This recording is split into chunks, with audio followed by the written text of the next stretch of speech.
남은 자라는 제목으로 로마서 강의 32번째 시간 갖도록 하겠습니다. 우리가 지난 시간 믿음은 어디에서 난다고요? 들음에서 난다. 들음에서 난다. 구원과 관련된 이 믿음은 들음에서 나는 믿음이다. 그래서 이 표현 자체에 우리의 어떤 노력의 산물, 구원이 그리고 자기의에 의한 결과가 아니라 하나님이 주신 은혜다. 이것이 이미 믿음은 들어야 하기 때문에, 복음을 들어야 하기 때문에 이 표현 안에 그 내용이 전제되어 있어요.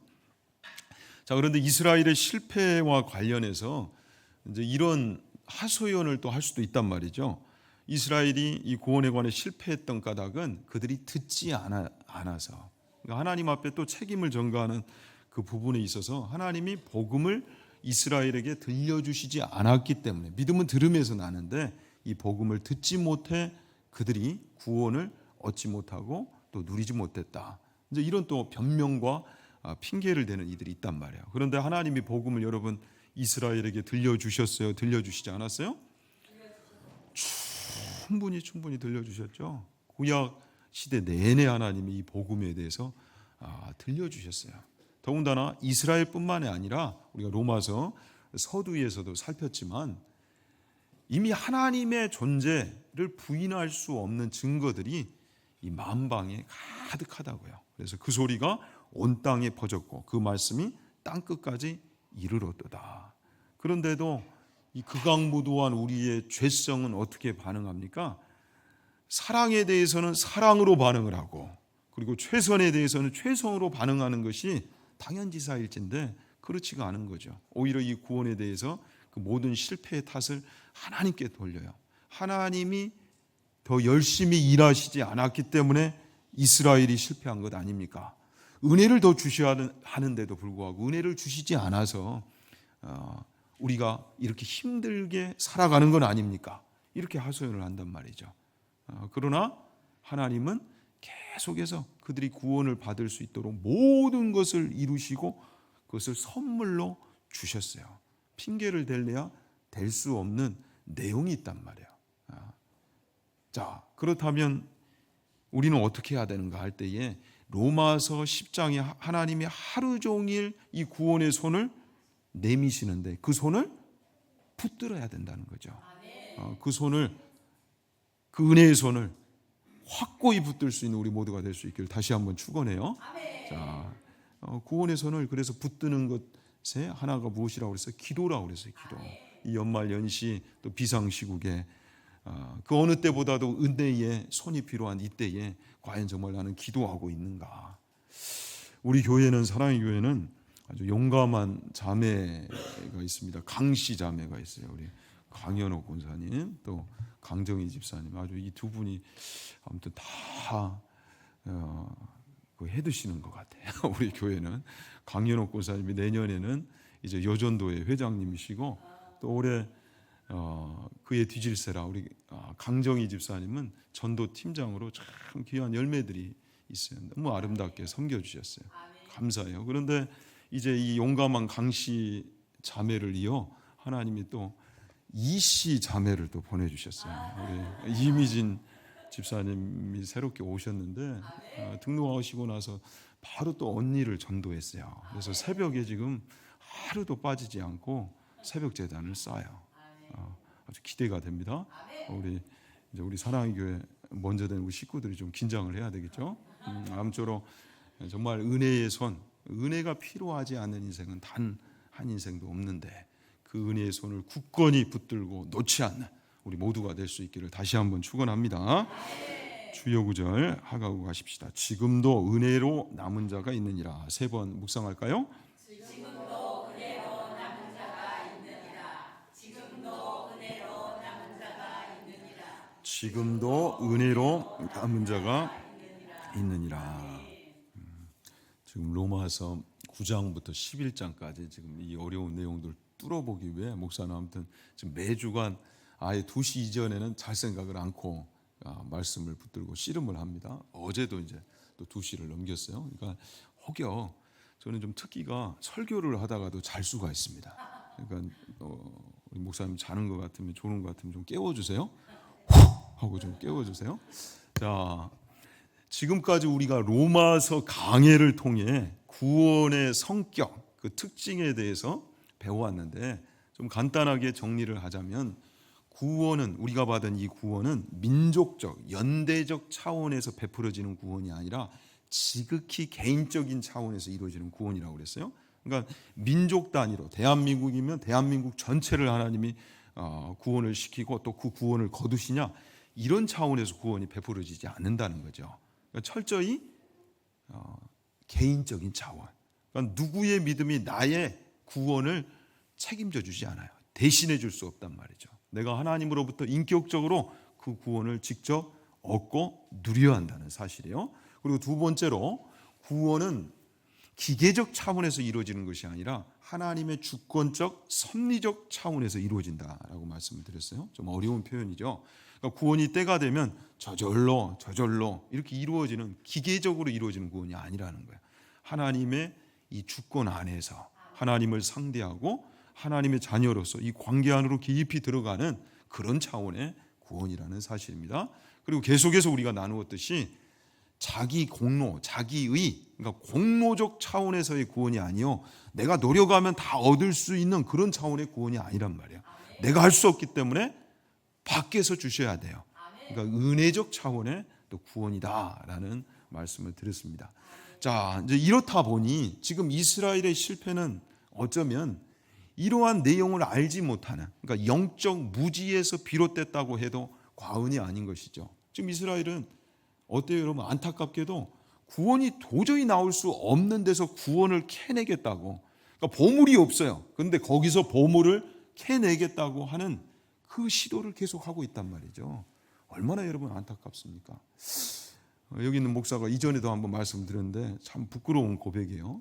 그 진돗개 전도왕으로 유명하신 박병선 장로님이 계세요. 순천에 계시죠. 그런데 이분이 또 순천 세계 수석 박물관 관장이시더라고. 간증을 오셨다가 이 수석에 대해서 이야기를 해주시는데 여러분 믿음은 들음에서 나잖아요. 그렇다 보니 제가 그 충남 서산에 있을 때 종종 갔던 그 낚시터 갯바위가 있었어요. 그런데 거기에 봐둔 돌이 있었거든. 돌이. 야, 그래가지고 이제 부푼 기대를 가지고 그 돌이 과연 얼마짜릴까? 근데 제법 거기가 힘들어요, 들어가기가. 그래서 등산을 해서 가야 되는데 이따만 돌을 어깨에 탁 메고 몇 번을 쉬었는지 몰라요. 그래도 이 돌이 얼마짜릴까? 과연 그 기대를 가지고 이거는 돌이 아니라 뭐다? 보물이라는 거지. 그래서 수석집을 탁 가서 용감하게 내놨어요. 도대체 이게 얼마짜릴까? 그런데 이 수석집 사장님의 반응은 뭐예요? 이런 사람들이 한두 명 왔다? 그러니까 여러 때는 그 표정이에요. 말도 안 하시더라고요. 나 손짓으로 따라오라는 거예요. 뒤뜰로 딱 안내를 하시더니 사실 바닷가에서 나온 염분이 흡수된 돌은 별로 가치가 없습니다. 그러니까 몇 가지 종류, 두 가지인가 그 암석을 제외하고는 다 그게 가치가 없습니다 하면서 거짓말 많이 보태서 수석이요 그 뒤뜰에 산처럼 쌓여 있더라고.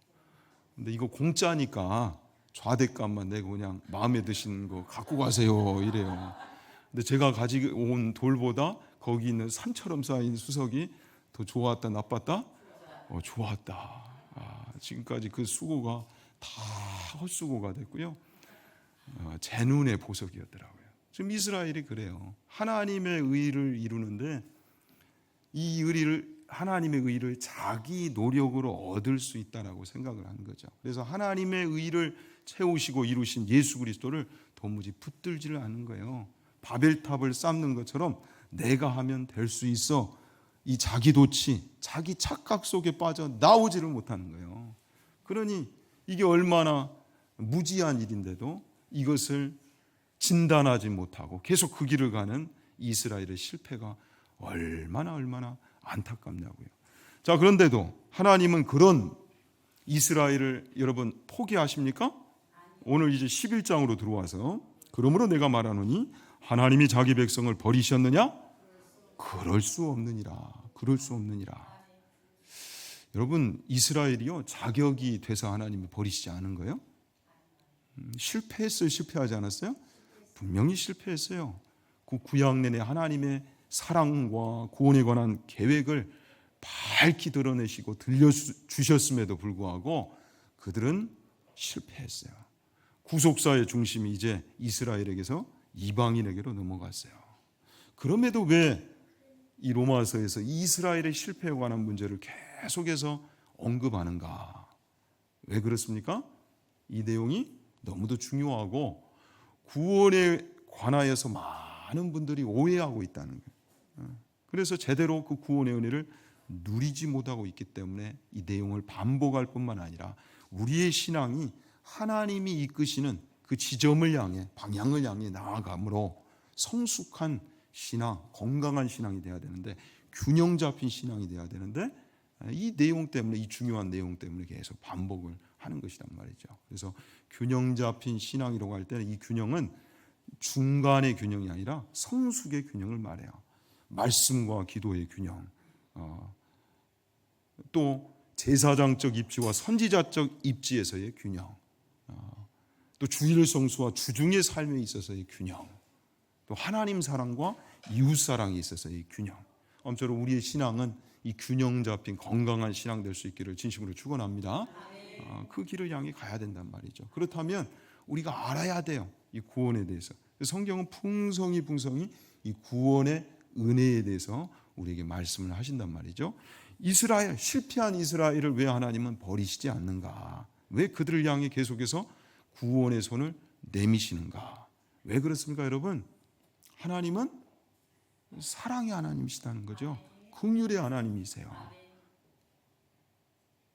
이들 세상에 보내신 하나님은 이미 심판이에요, 심판. 그 심판 가운데 있는 한 영혼이라도 건지시기 위해 계속해서 손을 내미신다는 거예요. 그런데도 수많은 인생들이 어떤 또 하소연을 합니까? 왜 하나님은 공의롭지 못해서, 정의롭지 못하셔서 왜 이 시대가 이 모양 이 꼴입니까? 지금 우리 비상시국 앞에 많은 이들의 하소연이 여기 있는 거 아니겠어요? 막 정치 때문에 억울하고 막 더 힘들어서 내 인생 그거 거두어 가는 것도 참 힘겨운데, 이 시대를 진단하면서 막 더 넋두리가 나오고 하소연이 나오고 힘들어하는, 낙심에 차는 이런 이제 모습을 보여준단 말이죠. 왜 하나님은 이 시대를 이대로 내버려 두십니까? 여러분, 그러나 완전하신 하나님께서 당신의 그 공의를 공의대로 집행을 하신다면 이 세상이 과연 지금 남아 있을까요? 이스라엘의 역사가 과연 존속할 수 있었을까요? 하나님이 능력이 부족해서 그러신 거예요? 하나님이 그것을 제대로 진단하지 못하시고 모르셔서 지금 이 심판이 유보되는 거냐고요? 그렇지 않죠. 하나님이 이 세상을 사랑하셔서 한 영혼이라도 더 구원하시기 위해 이 심판을 미루신다는 것은 왜 모르냔 말이죠. 그래서 오늘 본문에 사도 바울의 이 등장과 그리고 구약 선지자를 어찌 보면 대표하는 이 엘리야라는 인물을 왜 사도 바울이 이 대목에서 등장을 시키는가? 그들의 존재와 등장은 무엇을 말하는가 할 때에 이들이 각별하고 다른 이들보다 더 뛰어나다, 이것을 증명하는 차원이 아니요, 그 패악한 세대, 여전히 불순종하고 있고 여전히 거슬러 말하는, 하나님께 탓을 하는 이 백성들을 구원하시려고 손을 내미신 그 손으로 바울과 엘리야를 보내셨다라는 거예요. 이해되세요? 자, 우리는 그런데 신앙을 쉽게 끝내려 해요. 그죠? 결과만 이루어지면 되는 건 아니겠습니까? 과정이 별반 필요가 없다는 거죠. 결과만 보여주세요. 그러면서 하나님 앞에 따지는 거예요. 하나님 능력이 없습니까? 나의 하나님이 아니시지 않습니까? 이러면서 따진단 말이에요. 근데 그 내용이 아니라는 거죠. 나 구원받았으면 끝. 내가 각별하면 끝. 내가 무언가를 이루면 끝. 여기에 하나님의 계획이 있으신 게 아니라 더 원대한, 더 높고 넓은 하나님의 계획이 있으시다는 거예요. 거기에 우리를 부르셨고 또 바울과 엘리야처럼 우리를 세상 가운데 보내셨다는 내용이 있다는 거죠. 이해되십니까? 그래서 구약 내내 하나님이 결과만을 이루기 위해서라면 교회를 전문가들로 구성을 하죠. 여러 번 말씀을 드렸지만, 그런데 왜 우리로 교회되게 하셨을까? 왜 우리로 교회되게 하셨을까? 이 내용을 구구절절하게 구약 역사 내내 하나님이 들려주시는 거예요. 호세아 대표적으로 11장 1절 4절. 포로였던 이스라엘을 출애굽시키십니다. 그러함에도 불구하고 이스라엘은 하나님을 찾고 의지하는 그 행보를 보이지 않고 여전히 쉽게 신앙의 일을 걷기 위해서 내 욕망을 채우기 위한 수많은 우상들을 세우죠. 그런 이스라엘에게 3절에 이렇게 말씀해요. 그러나 내가 에브라임에게 걸음을 가르치고 내 팔로 안았음에도 내가 그들을 고치는 줄을 그들은 알지 못하였도다. 내가 사람의 줄, 곧 사랑의 줄로 그들을 이끌었고 그들에게 대하여 그 목에서 멍에를 벗기는 자같이 되었으며 그들 앞에 먹을 것을 두었노라. 버릴만 한데도, 외면할 만한데도 여전히 이 이스라엘을 하나님은 빚어내신다는 거예요. 이 사랑이 구약 내내 소개되어 있어요. 그래서 8절에 에브라임이여 내가 어찌 너를 놓겠느냐, 이스라엘이여 내가 어찌 너를 버리겠느냐, 내 마음이 내 속에서 돌이키어 나의 긍휼이 온전히 불붙듯 하도다. 여러분, 하나님의 이 불붙듯 하신 심령을, 그 심정을 이해하시겠습니까? 아무리 손을 내밀어도 그 손을 잡지 않는 이 이스라엘을요, 그런데도 하나님은 버리시지 않는 거예요. 하루 종일 그 구원의 손을 또 내미신단 말이죠. 여러분들이 만약 누군가에게 도움을 주시기 위해서 손을 내밀었어요. 그런데 그 손을 탁 풀이쳐요. 그럴 때 기분이 어때요? 그 쇼츠에 그런 그 짧은 영상 보셨는지 모르겠어요. 치과 의사가 손을 이렇게 내밉니다. 그 간호사 선생님한테 뭐 가위 같은 걸 주라는 신호로 이렇게 손을 내미는 것 같아요. 근데 그걸 보고 환자가 탁 갖다 대요. 그러면서 하트를 딱 만드는 그 장면이 있는데, 그때 의사가 손등을 탁 칩니다. 그게 아니라고. 근데 우리 하나님은 손등을 치시고 다시 손을 내미시지 않아요? 그렇지 않아요. 이 사랑의 손길, 은혜의 손길, 구원의 손길을 계속 내미시는 거예요. 그런데 그 내미시는 증거가 무엇이다? 이 엘리야를 보내신다는 거죠. 그런데 엘리야도 착각했어요. 하나님, 왜 이 패악한 시대에 나만 남기셔서, 나만 보내셔서 이런 고생을 맞이하게 하십니까? 이런 투정을 하죠. 나만 남았는데 내 목숨도 찾나이다. 북이스라엘의 가장 완악한 왕 아합의 시절에 그 이세벨이 이제는 이 불의 전투, 갈멜산의 전투 이후에 엘리야까지 죽이려고 듭니다. 그때 이 고백을 해요. 여러분, 이 엘리야의 존재와 파송이 어떤 의미를 갖는다고요? 하나님이 그런 시대를 제대로 진단하지 못하기 때문에 엘리야를 통해 좀 알아봐라, 이런 의미에서 엘리야를 파송하셨고, 또 그런 시대를 개혁해야 되는데, 바꾸어가야 되는데 그 능력이 부족해서 엘리야의 손을 빌으시는 그런 내용이냐고요. 그것이 아니라는 거죠. 지금 엘리야를 보내신 까닭은 무엇이다? 이런 시대 속에서도 남은 자 7천을 또 세우고 그들로 하여금 구원의 역사를 펼쳐가시기 위해 엘리야를 보내셨다고요. 그러니까 엘리야는 세상을 구원하기 위한 하나님의 손이 되었던 겁니다. 이 놀라운 하나님의 은혜의 구원의 계획이 이 엘리야를 파송한 그 이면에 있었던 거죠. 그래서 7,000명, 여기서 7,000명은 뭐 숫자 그대로 보기보다는 여러분 히브리인들의 사고관 속에는 무엇이냐면 7은 완전수예요. 7은 완전수고, 그리고 1,000은 많다라는 개념이에요. 다수를 의미해요. 그러니까 7 곱하기 1,000, 7,000은 많은 수를 뜻하는 거예요. 그러니까 대표적으로 요한계시록에 14만 4천이 나오잖아요. 천상교회의 구원의 그 수를 14만 4천으로 소개하는데, 그 숫자는 상징수입니다. 상징수. 그러니까 구약 성도를 대표하는 12지파에 신약 성도를 대표하는 12사도를 곱한 거예요. 144가 되죠. 거기에 다수를 뜻하는 1000을 곱해서 나온 숫자예요. 여러분들 신천지 같은 경우는 어떻게 이걸 해석합니까? 앞에까지는 비유풀이를 그렇게 해대다가 14만 4천 구원의 숫자는 이건 상징수로 보지 않아요. 그냥 그걸 문자 그대로 또 보는 거예요. 그렇다 보니 구원이 어떻게 돼요? 은혜가 아니라 정죄가 되고 또 경쟁이 되는 거죠. 성경에도 없는 교리를 이제는 만들어내는 거예요. 성경에서 소개하는 이전에 그러면 그 수많은 우리 믿음의 구원 받았다라고 성경이 확정하는 그 믿음의 선배들은 어떻게 할 거냐? 지금 오늘을 살아가는 성도들 중에 14만 4천을 정해야 된다는데 이게 앞뒤가 안 맞잖아요. 그렇다 보니 성경에도 없는 그런 교리가 나와요. 그들의 영이 오늘을 살아가는 성도들의 육신에 임했다. 성경에 어디에 있어요, 여러분? 이스라엘하고 같은 거예요. 하나님이 그렇게 들려주시는데도 이 성경의 내용을, 복음의 내용을 듣지를 않아요. 듣지를 않아요. 내가 가고 싶고 내 눈에 편한 길을 선택을 하는 거죠. 그러나 그럼에도 불구하고 엘리야를 보내심은 그런 이스라엘을 깨우시겠다는 거예요. 심판은 역사의 완성인데 그날까지 계속해서 깨우시겠다는 거예요.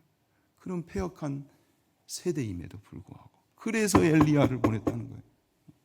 엘리야 네가 잘나서 각별해서 이게 아니라는 거죠. 다른 이들보다 특별해서 보냈다 이게 아니라 그런 세대임에도 불구하고 나는 이스라엘을 포기하지 않을 것이다. 사도 바울의 고백도 마찬가지죠.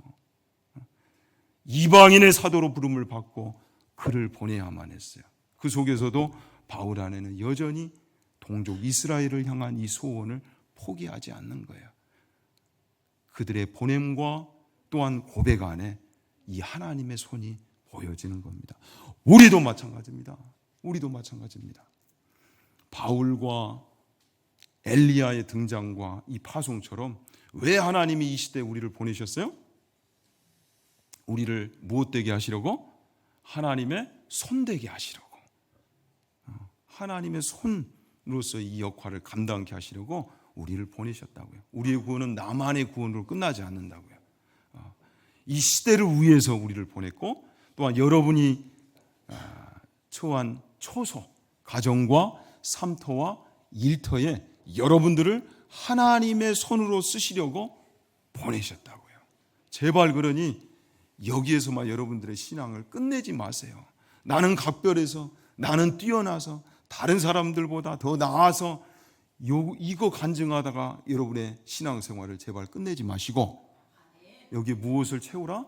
하나님의 그 원대한 구원의 계획을 채워가라는 거예요. 왜 나를 남은 자의 이 반열에 대열에 하나님이 나를 먼저 부르시고 놓으셨는가? 우리를 무엇 되게 하시려고? 하나님의 손되게 하시려고. 이해되십니까? 하나님의 손으로서 우리를 영광스럽게 사용하시려고. 그래서 지금도 은혜로 택하심을 따라 남은 자가 있느니라. 우리가 여기서 하나님을 찾고 예배하며 또 하나님과 동행하는 이 자체가 지금 이 시대에 하나님이 손으로서 우리를 보내신 거기 때문에 이 구원의 역사가 끝났어요? 아직도 열려 있어요? 열려 있다는 거예요. 이 증거가 된다는 사실이죠. 놀라운 복음의 비밀인 것입니다. 우리가 지금 먼저 부름을 받아 여기에 있다는 거, 여전히 이 시대를 향해서도, 우리의 가정을 향해서도, 가문을 향해서도, 우리의 삼터와 일터를 향해서 하나님이 구원의 손을 펼치고 계신다. 이해되세요? 야, 여러분들 별로 이해가 안 되시는 것 같아요. 저는 아주 이 메시지를 발견하는 순간 어제 2시에 막 환호를 외쳤어요. 오늘 또 뚫렸구나. 여러분, 우리가 거기에 있는 거예요. 그리고 이 은혜를 주시기 위해 누가 오셨고요? 이 땅에 예수님이 오셨고요. 이스라엘은 여러분 악수법이 독특합니다. 이런 악수법이 있습니다. 팔목을 잡는 악수법. 자, 이 악수법 안에 그래서 구원의 메시지가 담겨 있어요. 누군가가 손을 놓으면 여전히 한 사람이 잡으면 잡혀 있다는 거죠. 하나님은 당신의 강하신 그 구원의 손을 내가 놔도 놓지 않으시려고 누구를 보내셨어요? 예수님을 보내셨어요. 여기에 성탄이 있고 성육신의 의미가 담겨 있는 거예요. 이 강하신 손을 우리에게 보내주시려고, 그리고 우리를 붙들고 놓지 않으시려고 예수님을 보내셨다는 사실이죠. 하나님이 몰라서가 아니에요. 능력이 없어서가 아니에요. 죄가 여전히 그것을 가로막고 있지만, 하나님의 손길을 뿌리치지만 하나님은 계속해서 이 구원의 손을 펼쳐가실 겁니다. 거기에 누가 있다? 우리가 있다. 우리가 있다. 내 가정에 내가 있다는 것이 여전히 하나님이 구원의 손길을 내미시는 거구나. 아무쪼록 하나님 앞에 붙들림 바 되어 있는 우리가, 교회가 이 시대에 하나님의 손, 구원의 손, 은혜의 손이 될 수 있는 영광이 있기를 진심으로 축원합니다. 기도하겠습니다. 하나님 아버지, 패역한 세대를 향해 구원의 손을 거두시지 않고 여전히 그 존귀한 손을 펼치시는 하나님의 사랑과 자비와 긍휼 앞에 진심으로 감사를 드립니다. 그리고 친히 구원의 손이 되셔서 우리를 놓지 않으시려고 하나님 사랑의 궁극으로 이 땅에 오신 예수님을 환영하고 또한 찬송합니다. 이 모든 것이 그저 은혜이었고 복음이었는데 우리도 바울처럼 엘리야처럼 또 하나의 하나님의 손이 되어 우리의 가정과 삶터와 일터에 드려질 수 있는 영광이 있도록 인도하여 주옵소서. 예수님의 이름으로 기도하옵나이다. 아멘.